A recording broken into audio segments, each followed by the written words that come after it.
ஆடிப்பெருக்கு ஏன் கொண்டாடப்படுகிறது? ஆடி மாதம் 18ஆம் நாள் வரும் ஆடிப்பெருக்கு 2025 ஆகஸ்ட் 3 ஞாயிற்றுக்கிழமை அன்று கொண்டாடப்படுகிறது. விழாவின் முக்கியத்துவம்: 18ஆம் பெருக்கு ஆற்றில் நீர் பெருக்கெடுக்கும் நாள். இந்த நாளில் குறிப்பாக காவேரி ஆற்றுக்கு நன்றி செலுத்தும் நாள். நீர்தான் வாழ்வின் ஆதாரம் என்பதால் மக்கள் நீரையும் அன்னையையும் அம்மன் சக்தியை வழிபடுகிறார்கள். மழை காலத்தில் ஆறுகள் நிரம்பும் போது விவசாயம் செழிக்க மக்கள் வாழ்வின் வளமும் நாட்டின் நலனும் வேண்டுகிறார்கள். பெண்களின் பங்கு: பெண்கள் மிக முக்கிய பங்கு வகிக்கிறார்கள்.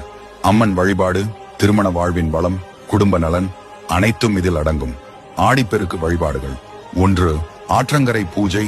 பூக்கள், மஞ்சள் நீர், அரிசி, தேங்காய், விளக்குகள் கொண்டு நீருக்கு நிவேதனம். 2. தீர்த்த ஸ்நானம். புண்ணியத்திற்காக ஆற்றில் நீராடல். முளைப்பாரி நவதானியம். மண் குடங்களில் 9 தானியங்களை பெண்கள் முளைத்து ஊர்வலமாக எடுத்துச் சென்று பின்னர் ஆற்றில் விடுகிறார்கள். இது வளரும் வாழ்க்கைக்கான குறியீடு. 4. சுமங்கலி பூஜை. திருமணமான பெண்கள் மஞ்சள், குங்குமம், காப்பு, கண்ணாடி, இனிப்புகள் முதலியவற்றை பரிமாறிக்கொள்கிறார்கள். கணவன் மற்றும் குடும்ப நலன் வேண்டுகிறார்கள். 5. சிறப்பு உணவுகள்.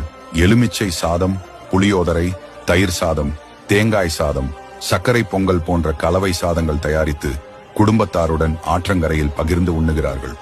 இவ்வாறு ஆடிப்பெருக்கு என்பது நீருக்கு நன்றி செலுத்தும் நாளாக மட்டுமல்ல,